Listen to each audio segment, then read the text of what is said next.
It's a slight challenge to understand the rules of Warhammer 40K. It's very intricate, a lot of overlapping rules, one section and then in another section, and it's very challenging to keep up with everything.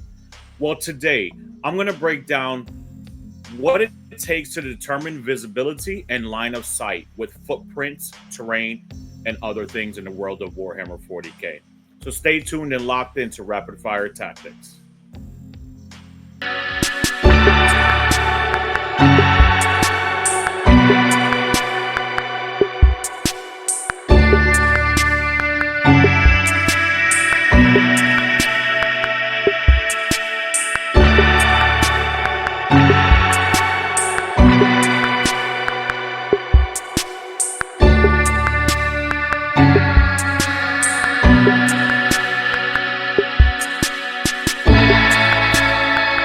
Welcome back, everyone. And before we get started, I wanted to break down real quickly what the actual core concept rule is for Warhammer 40K when it comes to determining visibility. All right. So, determining visibility in a GW app. Warhammer 40,000 uses the true line of sight to determine visibility between models. To check this, get a model's perspective view by looking from behind the observing model. For the purposes of determining visibility, an observing model can see through other models in its unit, and a model's base is also part of that model. There's 4 sections under determining visibility. Model is visible, unit is visible, model fully visible, and unit fully visible. All right? And it has 4 bullet points that it breaks down exactly what each of those mean. But I wanted to give everyone a core concept of what it means to determine visibility so you can understand exactly where we're going with this. For those of you who are newer to the game, I just wanted to give you a quick rules breakdown. For you, those of you who are just having a challenge in understanding exactly what can shoot, what gets cover, line of sight, visibility, things like that, stay tuned, locked in. This is exactly what we're going to talk about today. All right, let's get started, my people. So, this is going to be a battle between the Harlequins in particular and the World Eaters. Now, I would have done this in reverse where the World Eaters would be the attacker, Harlequins would be the defenders, but World Eaters don't have a lot of shooting. They have Forge Fiends and they have the Corn Lord of Skull. I mean, we can take Predators and things like that, but who really takes those in the World Eaters army? So, wanted to show you in this format, kind of wanted to start off with what not to do. I'm going to have 2 sections in here mirrored from this side to the other side, mirrored on this side and on the other side. So I will show you different advantages, different positions, things like that. So I can try to cover everything. I might not cover everything, but I'm going to try to give you as much information as I can currently. All right. So right here, you have a Harlequin Star Weaver, all right? And then you have here a unit of 3 Exalted 8-bound. So I have already placed my model in a position where you can actually see that the vehicle's hull is overlapping the footprint, all right? So what these are all called, these brown portions right here are called footprints. And you place terrain on top of them so you can determine what is the boundary, the footprint of that terrain feature. All right. And this applies cover. It also makes it a challenge for you to shoot through it if you're not fully in it, things like that. So, and that's what I'm going to show you today. So as you can see, this is a vehicle. So if the model has a base or hull, and if it's hull, then it's going to, if it has a base and hull, it's going to use hull. If it has just a base, then it's just going to use base. So this model right here is actually overlapping this terrain piece. And it wants to fire on these 3 Exalted 8-bound. This is not legal. You cannot take your Star Weaver and just overlap on this portion of this footprint and fire onto this unit. Now, that's a no-go. There are other scenarios. If the vehicle is entirely on, all right, which in no way, shape, or form can it actually be entirely on. or here we go, actually from the wing. So you can get line of sight from the wing to this model right here, all right? And then you can fire onto this unit. So that's one way, being wholly on the footprint to fire upon a unit. So you're selecting your targets. You have to have the pre-qualifications to do so. The pre-qualification is your model being impeded by anything, the model you're firing at, right? It is being impeded if you're not positioned with the attacking model correctly on the footprint, which would make the targeted model obscured. All right. So right now it's fully visible to the wing. Should be able to see everything here. Now, if we want to talk a little bit about cover, looking at the models, let's get a little bit of a closer view. All right. Like I was saying, determining visibility, really try to get behind the model and really see if actually everything is actually visible. And as you see, the wing can see every single part of this model, and this model, all from the wingtip. All right, so it sees all three models, which means that this unit does not receive any cover whatsoever. Now, if this model was over here, okay, still keep it in coherency with this unit, and it was partially obscured behind here, per model basis, this model right here would receive cover.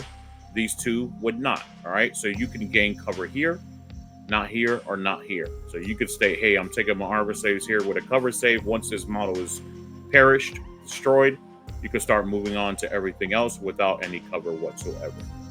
All right. Also, I wanted to show you another tricksy scenario that a lot of people just don't think that it works, but this is exactly how the game works. All right. So you have the Star Weaver just barely overlapping this footprint now. Now, see, we are on the other side of it, on the direct side where we have the targeted model is at.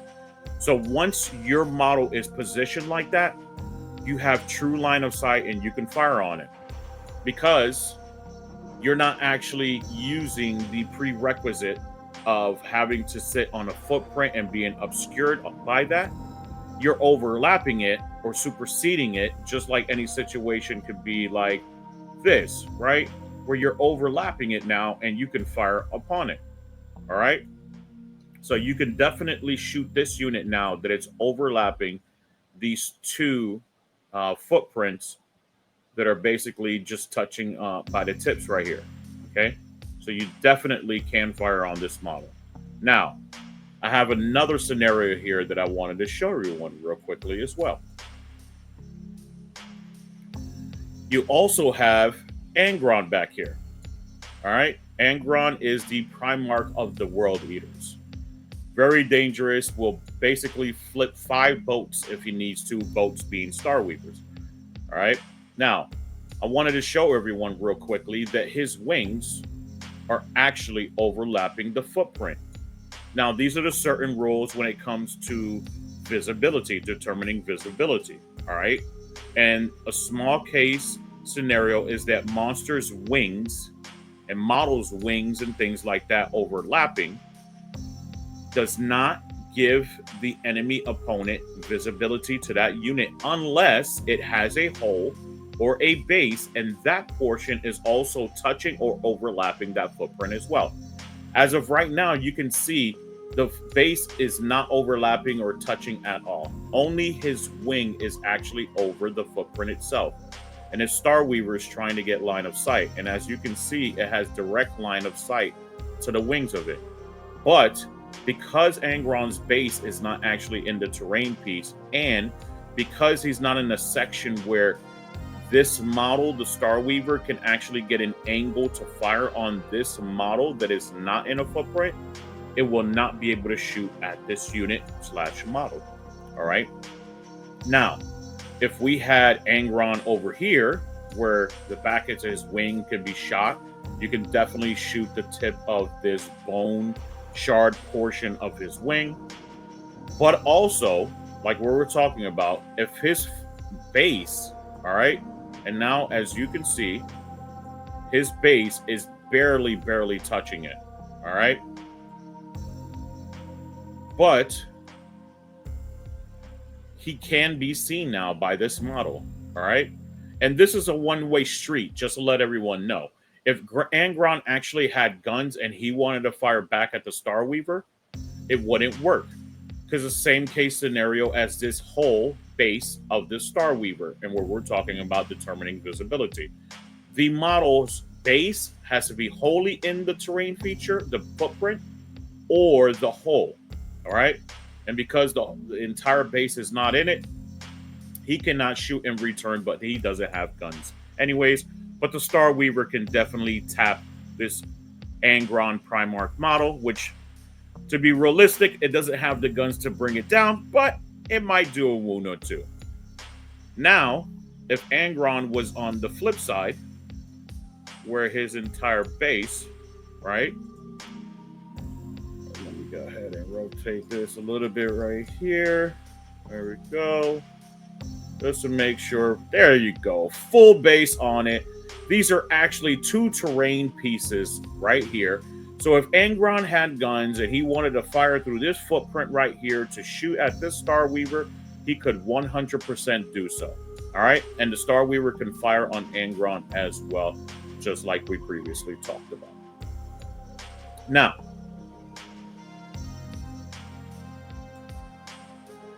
here's another case scenario. Some more Harlequins on World Eater's Crime. All right? So today we have a Death Jester on this side, and we have another unit of Exalted A-Bound from the World Eaters. All right? This Death Jester wants to take a pop shot at this Exalted A-Bound. All right? But the Death Jester doesn't have full visibility to this unit. All right? It's actually still being obscured by the actual footprint that's in front of you, so it's preventing you from firing entirely onto this unit. All right, so this is a no-go. The Death Jester cannot actually fire onto this Exalted 8-pound unit. But here's another case scenario.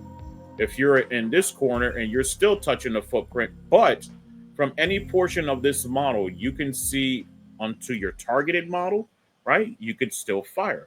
It's not going through the obscuration portion when it comes to a singular model, secondary model, but it does come for the third model, all right, which would make this model obscured, which would give it cover as well, just like the case scenario before, where the third model ended up actually having cover, all right? So when firing upon this unit, these two models right here could not take cover saves. He could. Obviously, speaking about taking cover saves specifically, if you have a 3+ save or better and you're getting shot by a weapon that has 0 AP, you will not be able to gain the benefit of cover. And also, cover does not stack, just to let everyone know. So multiple iterations of cover will not benefit you and give you a 1+ save, for example. All right? But this model will definitely get a cover save here, coming from the Death Jester's line of sight.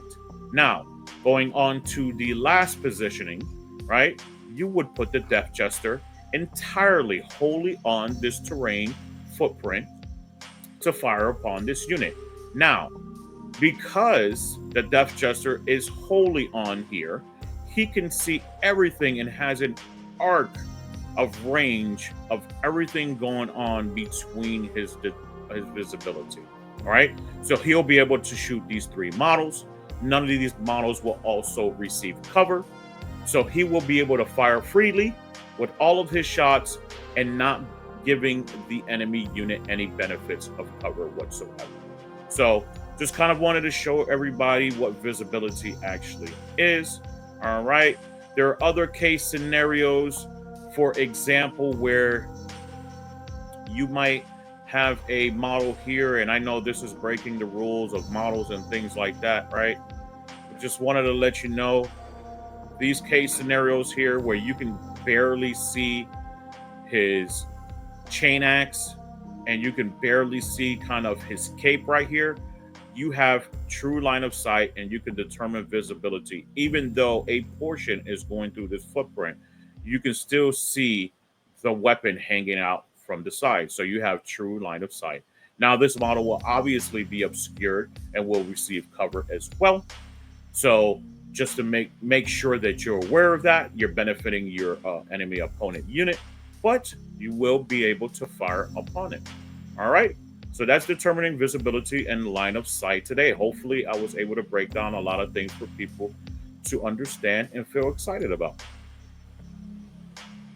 Thank you so much to everyone to stay tuned and locked in to the very end. I appreciate you very much. As always, we are a monetized channel, and anything you do to help me out is highly appreciated. I can also use it on the special guest that I have on our live stream shows on Tuesday to help him out as well. He is our host, Thomas. So try to get him some lunch. You know, he needs to eat. But, anyways, being facetious, of course, make sure to like, share, and subscribe. Make sure to share with your family, friends all around the world. We're always trying to make Warhammer 40K players just a little bit better. And don't forget, Onslaught Gaming 40K, where victory is just a strategy away. Take care, everyone, and have a wonderful day.